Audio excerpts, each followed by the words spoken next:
Can I just get permission to record, please? Yep, Jamie Stewart needs permission. Just gave you permission, Jamie. Thanks. All right. So anybody who doesn't have permission, throw it in the chat from here on out, or let us know. I think we've all done this game enough, but I bears repeating. If you can mute yourself, pretty much for the duration, I'll ask all the questions to Robert. Should I miss something of importance, certainly chat it to me. Many of you can text it to me or email it to me. I'll have all of them available. But if you can just make sure you're muting yourself. We are joined on this particular media call by some of the section executive directors who are here just as bystanders to listen, other members of the NYSPA staff as well. We all just wanted to a lot of people just wanted to be able to listen to hear the latest information. So I am recording this on my end. So again, I will post it to the NYSPA YouTube page later today. But we want to thank you for taking the time to join us today. So obviously this is an opportunity for you to ask your questions to NYSPA Executive Director, Dr. Robert Zayas. So Dr. Zayas, I'll start with a couple that I think everybody will have the same questions about. And let's just start with today's announcement and today's decision that high-risk winter sports, the start date will be delayed until January 4th. Yes, today the State High School Athletic Association announced that winter high-risk sports would be delayed until January 4th. That is obviously contingent upon authorization from state officials. Now, one thing that doesn't change is the fact that the low to moderate risk sports will still begin on November 30th, which obviously impacts 4 or 5 of our sports, which is a good thing for those student athletes. Yes, we have about 50,000 student athletes that will get the opportunity to start the winter sports season where feasible. And I really want to emphasize that is that there are some sections right now, and there's a lot of schools that it's just not possible to start the winter sports season, whether it be on November 30th, mid-December, or even in January at this point in time. So I think we have to realize that there will be some school districts and some sections that it's not feasible at this point in time to begin low, moderate, or high risk if authorization is eventually granted. All right, so today I will try to do a better job of not cutting Robert off quickly so you guys get your sound bites that you need, and I'll go through the chat one by one. Hopefully everybody is ready to go. Before we begin, I'll ask everybody one more time to please mute yourself. In this particular case, if you are dialing in on the phone via an iPhone 2, I would ask that you mute yourself so we could begin today's media press conference. First question comes from Phil Sanzo, and Phil asks, how did you settle on January 4th? And is there any indication where the state and the DOH would be leaning when it comes to high risk? Yeah, the reason why we selected January 4th, keep in mind that we were originally scheduled to start on November 16th, and then we postponed until November 30th. And then today's announcement further pushes high-risk sports to January 4th. The reason why January 4th is it gives us more time to work with state officials as they examine and analyze their metrics, and hopefully we'll get authorization at some point during the month of December to begin on January 4th. But right now, January 4th is just an arbitrary date that we are hoping and we're optimistic that we can receive authorization at some point. And one of the things, kind of a follow-up question to that, one of the things we have heard since this announcement was made was, okay, NYSPA says January 4th, but with the asterisk of you need the permission, you need the authorization. I think that's important to note. We have set the 4th, but we need the guidance that says you are good to go in high-risk sports. Most certainly, and I think one of the things that I've really tried to stress, and I've stressed this on past press conferences that we've had, is that we understand that state officials are extremely busy and they're inundated with issues and challenges and obstacles associated with the COVID crisis. So we are being patient and we are cognizant of the fact that there is a priority list. And at this point in time, high school sports is not at the top of the priority list, and we can certainly understand why. Okay, Mario from Channel 9 in Syracuse, kind of about the communication lines we have with the state. When you speak to the state, what are they telling you? They had said in November that they would give us some guidance, and now we're at the end of November, and this is the situation we're in.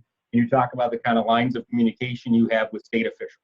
Yeah, I would characterize our communication over the course of the last few months, specifically the last few weeks, have been very positive.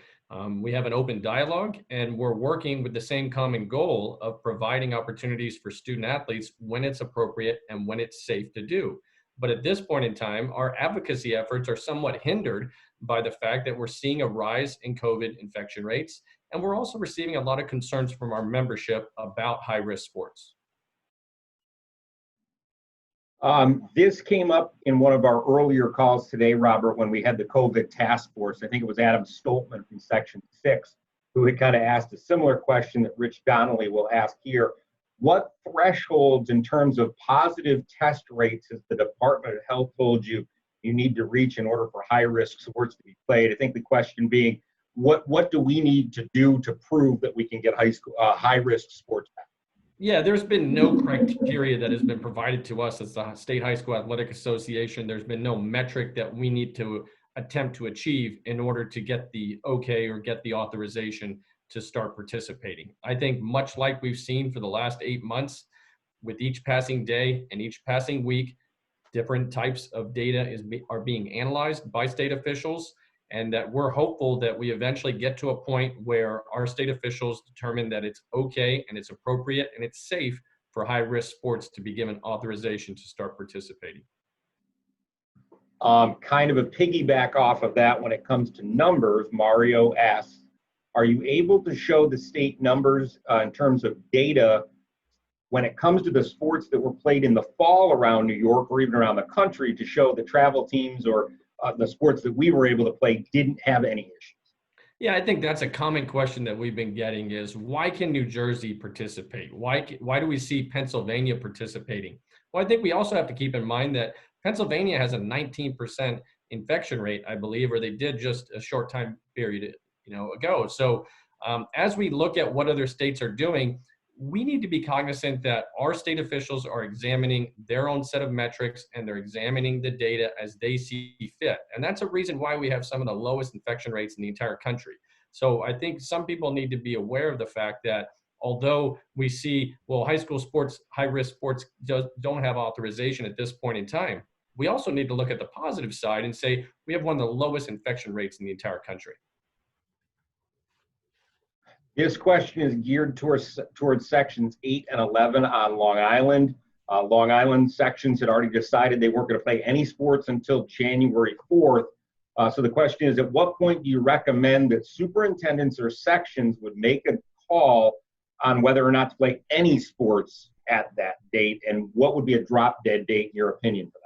Yeah, that's completely up to each individual school district. And that's been the manner that we've been utilizing, or the strategy, I should say, that we've been utilizing for the last 8 months is these are individual school district decisions. When a school superintendent that is charged with a number of responsibilities and a number of challenges in addressing this COVID crisis, when they determine that it's appropriate for the students within that school district, then that's when school districts should make the decision to provide the opportunities for student athletes. But we as the High School Athletic Association are not going to recommend or require or mandate school districts to start interscholastic athletic programs when they don't see that it's possible or feasible. All right, Phil Blackwell asks, how much did the decision to settle on January 4th have influence from other sections that had already come up with that similar date? He's talking about sections 2 and 3 specifically, picking those dates regardless of the risk, essentially. I wouldn't say that what other sections are doing was the catalyst, but I would say that listening to the membership and being aware of the concerns that have been expressed was certainly something that we had to be aware of. I mean, I continue to stress that we are a membership-led organization. And one of my main responsibilities at this point in time is talking with school superintendents, talking with other state entities, and making sure that we're fully aware of the concerns and the questions that are being asked throughout the state. Okay, back to Phil Sanzo. This is kind of a recap, if you will, Robert. In your conversations, when you talk to other superintendents, when you talk to athletic directors, what did you hear as far as feedback from the fall? What was positive? What was negative to the sports that we're able to play and the sections that we're able to play? What was the overwhelming feeling on the fall athletics? Yeah, we had our COVID task force meeting this morning, and we heard from our principal representatives and our superintendent representatives that overwhelmingly the sections and schools that were able to play sports this fall, it was a positive experience for the student athletes and the school districts. So I think getting kids engaged is an important aspect, and that's one of our priorities at this point in time, is trying to find a way to provide those participation opportunities for student athletes. And again, in those school districts that determine that it's feasible and possible to provide that type of activity. Okay, my friend Mark Larson, incredibly upbeat fellow that he is, asks, instead of continuing to postpone, why not make a decision to just cancel? Is it possible that we are just giving kids false hope that they'll actually have a season? Absolutely not. I mean, we're not going to cancel prematurely. We're not going to make a decision in November to cancel the winter sports season without having readily available information and being able to work with our state officials. I'm very cognizant that there's close to 600,000 student athletes that are relying upon our association and our 11 sections to provide them with the opportunity to participate in interscholastic athletics. We take that responsibility very seriously, and we're going to do everything that we possibly can to provide those participation opportunities for student athletes. And I think the decision that our association made on September 9th is evidence of that. We decided to go ahead and create a brand new season, fall sports season 2, to be able to provide football and volleyball student athletes with the opportunity to participate if authorization is granted. So we are not going to cancel before it would be absolutely necessary, as we were forced to do back in March for the spring sport athletes and the end of the winter season. But at this point in time, I'm optimistic, and I'm hopeful that we're going to be able to provide participation opportunities for all student athletes in all sports during this school year.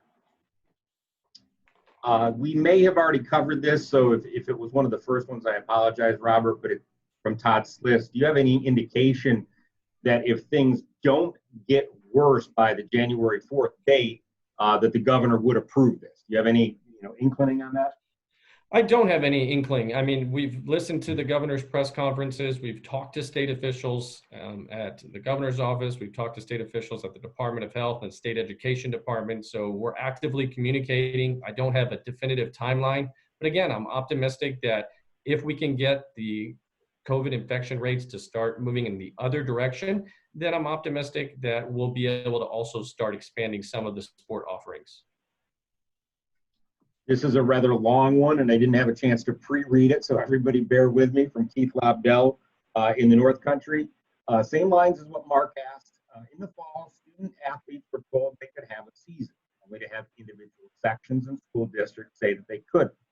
It was obviously a blow to their morale and to a lot of people. Many parents and athletes didn't have and don't have a lot of faith that the season will happen if they are given the green light.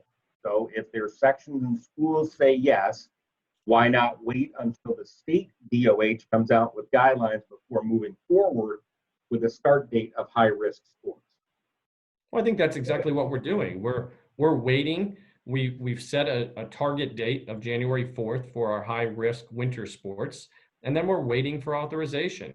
And if we get to late December and we still have not been able to receive authorization, then we'll adjust that start date again. And I've continued to stress to our membership and to our staff that we have to be flexible. We have to be willing to pivot when needed. And I don't think that we should go ahead and put anything in stone during this crisis. As we've done for the past 8 months, we're constantly analyzing and examining readily available information. And when a decision is necessary, we make the decision based upon that information that we have, and then we get ready to start making the next decision. But unlike any other school year that we've had, we're not able to predict what's going to happen in the weeks and months ahead.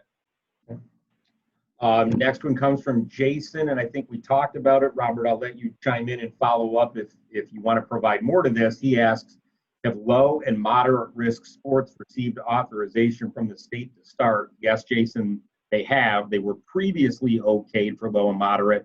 So on 11/30, on November 30th, the sports of skiing, boys swimming and diving, indoor track and field, bowling, that's all of them, right, Robert? And gymnastics. And gymnastics. There you go. Those sports are approved to begin on 11/30. You want to follow up on low to moderate for the winter? Yeah, I think it's important that we are able to provide some participation opportunities for student athletes. If you look at our participation data as an association, we have close to 30,000 student athletes that participate in the sport of indoor track and field.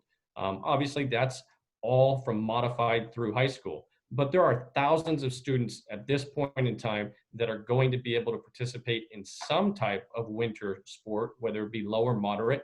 And then we're actively working on trying to find a way to be able to get authorization for high-risk sports student athletes to participate.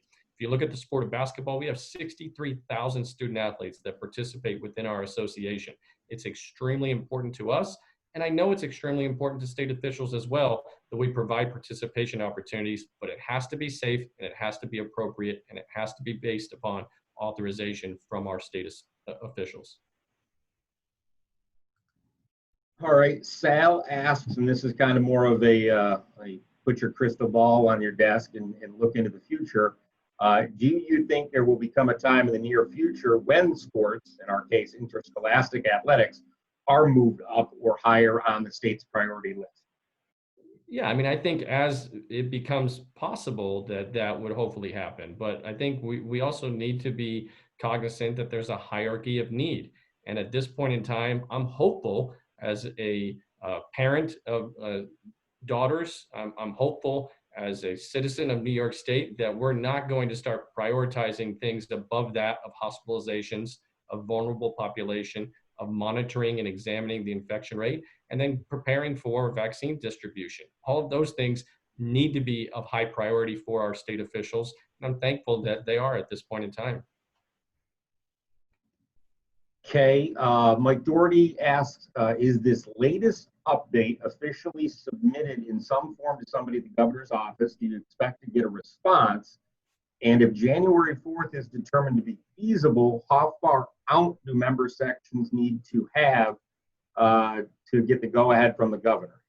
Yeah, our state officials are aware of what we're doing. We keep them informed as far as the decisions that our association is making. And we've been asked by our membership to attempt to try to provide at least 2 to 3 weeks of advance notice before a season would get underway. And I think that's another reason why we looked at what we were preparing for as far as a November 30th start date. And we realized that we're not able to give our membership enough time to prepare for the season with authorization today. And that's the reason why we need to go ahead and postpone until January the 4th. Robert, I'll give you the opportunity now if you would like to, or we can do it later in the call, but it seems like a good opportunity. In talking about the relationship that we have with state officials and the communication that we have, we sent out some information to our membership today, to our section executive directors and our sport coordinators, as far as the advocacy that we've been doing on behalf of student athletes. Do you want to talk about the kind of initiative that you've spearheaded with the state officials and with the governor's office to try and get high-risk sports on their radar a little bit? Yeah, I mean, we are obviously, and I've talked about this on a number of occasions over the course of the last few months, but we're actively working with state officials, and we've submitted some proposals, as I'm sure many organizations have. But some of the proposals that we've submitted is to attempt to use the micro-cluster strategy and incorporate that into high school sports, meaning if a school district is in a red or orange zone, that they would suspend all interscholastic athletics. If they're in a yellow zone, that they would be permitted to practice only. Some of the other things that we have proposed is a limitation on travel outside of the state of New York for high school teams, or a limitation or prohibition on any out-of-state high school teams coming into the state of New York to participate. Let's go ahead and hold on, Robert. We'll pick up that thought in a second. Dave Shea, if you just joined us, if you could mute your device, your phone, or your computer, so we can get back to where we left off. If you have the opportunity, we'd appreciate it. Good chance for everybody else. If you're not on mute and flying under the radar, please go ahead and do that now. Go ahead, Robert. So as I was saying, we've proposed to use the microcluster strategy for high school sports. We've recommended and proposed a prohibition on teams traveling outside of the state or hosting teams from other states. Another thing that we have proposed, and it's a major concern of mine, is the amount of club and travel team activity that we see taking place throughout the state, where teams are going to Connecticut or Pennsylvania and New Jersey or up and down the East Coast to participate in club sports. So one of the things that I have proposed is that we would limit high school student athletes who are participating on their high school's athletic team, that they would be limited to not practicing nor participating with any other team other than their high school team. And what that would do is it would drastically reduce the amount of club participation that we see taking place. So those are just some of the things that we've been discussing and proposing in an effort to help with this ongoing crisis. And I think it's important, people know too, the advocacy efforts from this office and on your behalf are being done through the proper channels. We're not an organization that's going to voice our displeasure or post our concerns on social, and we're not going to reply to every comment in that way. We have a way of doing things through the state officials that we are hopeful continues to have an open dialogue, and it has worked for us, and we'll continue to use it to our benefit. So that's where we are on advocacy. Most certainly, and I'm extremely appreciative of the communication, the dialogue that we have right now with our state officials. Jason asked, what are some of the biggest things that the NYSPA has learned from the fall season and can be used to move forward or go forward that would allow sports to continue safely in the winter? Yeah, I think the number one thing that I've learned is just how critical the face coverings are for student athletes, coaches, and schools to be aware of, and how important it is for those student athletes to be aware of the Department of Health guidance on face coverings. I've seen a number of schools do an absolutely incredible job of enforcing the DOH guidance and really embracing the guidance on face coverings.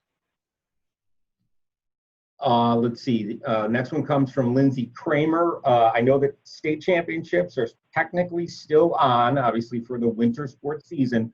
How realistic is that plan at this point? Well, I think one of the things I always try to do is look at it as from an optimistic approach. At this point in time, we haven't canceled state championships. And at this time, we haven't had to make any adjustments to state championships. So I take each day one at a time. And at this point in time, here in mid-November, we have not had to make any decisions on the winter state championships. I'm hopeful that we can provide that type of opportunity for student athletes and for our schools and those sections that are able to participate. But again, everything is subject to change, and we've seen this take place for the last 8 months. I advised our executive committee a few weeks ago that we have to become comfortable with being uncomfortable. And we have to understand that things are unknown and they're uncertain right now. And if we attempt to plan too far in advance, we're going to take those challenges and really create a lot of problems as a result of that. Okay, Chet Davis talking about high school basketball says there's recently been a lot of video posts of photos on Twitter of high school basketball teams practicing. What are the practice guidelines for high-risk sports at this point? And probably, if you want to clarify, what is an off-season workout and activity versus a practice?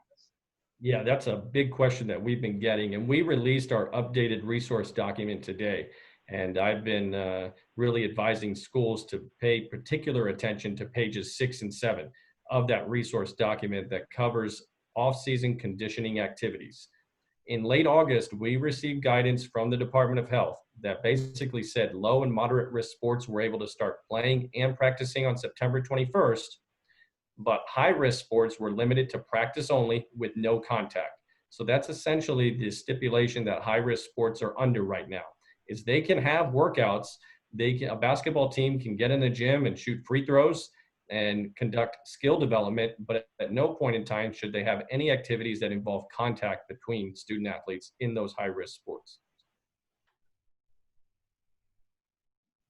Okay, that was Chet. Next one is Greg from the Post-Star. If the state doesn't approve high-risk sports to start on January 4th, how far can you go before the winter gets canceled? If it goes to February, would you push the winter season into the fall 2 slot or cancel the fall 2 season? Yeah, I think that's something that we've been having internal discussions as far as what is our plan B. And I think we just made the decision today to postpone until January the 4th. And I can tell you that it's something that we're constantly examining and analyzing. But at this point in time, we really don't have any comments pertaining to what would plan B be. Because the reason we're focused on right now is, can we get authorization for January 4th? And if we can't, then we have to start examining what's our next step. But as I just mentioned a few minutes ago, with how quickly things are changing and developing, it becomes very dangerous to start attempting to predict too far into the future. So we're trying to take each day one at a time, looking at the readily available information and basing our decisions on what is in the best interest of the student athletes that we serve. And I firmly believe if we continue to focus on those student athletes and their participation opportunities, that we're going to continue to make decisions that are beneficial to those student athletes. Only 2 more questions in the chat at this point. So if you have a question that we haven't asked or a topic we haven't covered, please go ahead and put it in the chat and we'll go for a little bit longer. We've only gone for about 30 minutes so far, so a little bit more time to go. So let's go back to Jason. When it comes to indoor track, and Robert, this is a conversation we've had and we've talked a lot about, when it comes to indoor track, college campuses, main locations, and he's specifically talking about Section 6, college campuses are pretty much off the table for large indoor track meets. They're just not available right now. What would be a backup plan for NYSPA when it comes to indoor track and field student athletes if you can't get a venue? Well, I think that's going to be one of the limiting factors for some sports, such as swimming and diving, and especially indoor track. We've been talking with our member schools, and I'm of the opinion that if schools can start incorporating some form of activity for their student athletes, on November 30th, indoor track is a low-risk sport. They could start practicing. Essentially, they could practice for the entire month of November, the entire month of December into January. They may end up at the end of the season having the opportunity to have a few indoor track and field meets as the situation progresses and develops. But at this point in time, I do think that indoor track is one of those sports that is going to be very limited as a result of facilities. But our school districts are also focused on attempting to provide participation opportunities for their student athletes. And as we see different weather throughout the state, there may be opportunities for those track teams to get outdoors and work out on their track outside. So I think anytime we can get kids engaged is a #1 priority of our association. And that is something that has come up. It's been discussed. If you're in a warm weather place, can you do indoor track outside? And you got to be open to all ideas at this point, and that is certainly on the table for the people who can pull it off. Kevin Marr talking about boys lacrosse and men's lacrosse at the college level, and I know we've had this conversation or at least heard it. NCAA changed men's lacrosse to an intermediate risk sport. Is there any way to make that kind of pitch to the Department of Health when it comes to interscholastic boys lacrosse, changing the risk assessment? Well, when you look at the risk assessment, there's been a number of questions about that. And the New York State Department of Health has been very consistent in their risk assessment since they originally released that on June 18th. And right now we have sports that are characterized and categorized as low and moderate, and we have sports that are labeled high risk. For the winter sports season, we have basketball, cheerleading, ice hockey, and wrestling that are considered to be high risk. When we start looking at the spring sports season, boys lacrosse is the only high risk sport in the spring season. I think it's very difficult to go to state officials at this point in time as we see an increase in COVID cases and ask for some type of consideration to start adjusting the risk assessment. I did conduct a national survey over the course of the last few weeks. I have found that 10 other states throughout the country have labeled basketball, for example, as a high-risk sport, while 6 other states throughout the country have labeled ice hockey as a high-risk sport. So we are certainly in good company throughout the country with other states that are also looking at these sports with a similar risk assessment. I was trying to get to the handbook before I asked this question, but you're better at this than I am, so you may know the answer off the top of your head before I can look it up. Required practices for what will be the upcoming winter sports. Required practices for competition, are they still at 6 or have those been altered like they were in the fall? Do you know the practice requirements for the upcoming athletics? Yeah, the practice requirements is 6 practices before you can represent your school in a scrimmage or contest in all sports, except for football, wrestling, gymnastics, and baseball, which require 10. And to follow up on that, those practice requirements remain the same for our upcoming winter sports, is that correct?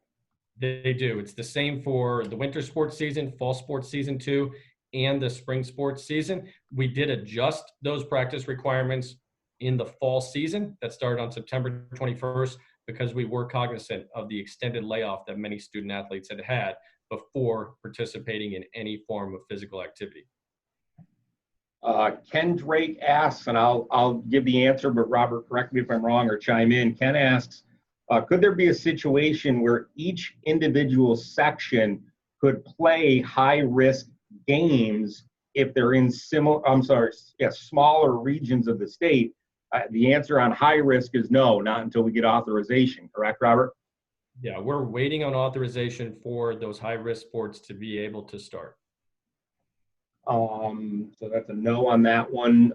Phil Blackwell, on the topic of venue availability, are decisions on high-risk sports somewhat contingent on that?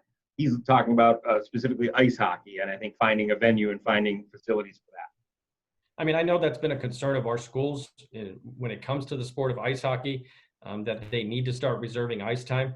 But again, we can't really give the guidance that you can start reserving ice time because we don't have a definitive date as to when authorization is going to be given for ice hockey being one of our 4 high-risk sports this winter season. Final question in the chat. So if anybody has anything, speak now or forever hold your peace. I don't know who to attribute this one to because it's just iPhone. So if this is your question, I hope I can kind of interpret it right. Regarding basketball, understanding it is high risk, there are strategies applicable to all levels, which is modified freshman, JV, varsity. Will decisions/strategies only apply to the varsity level? No, I haven't heard of any discussions here in New York or even nationally that are only applying to a specific level of sport. I think if it's appropriate for the varsity student athletes from a risk minimization standpoint, then that needs to trickle down to all levels of that sport.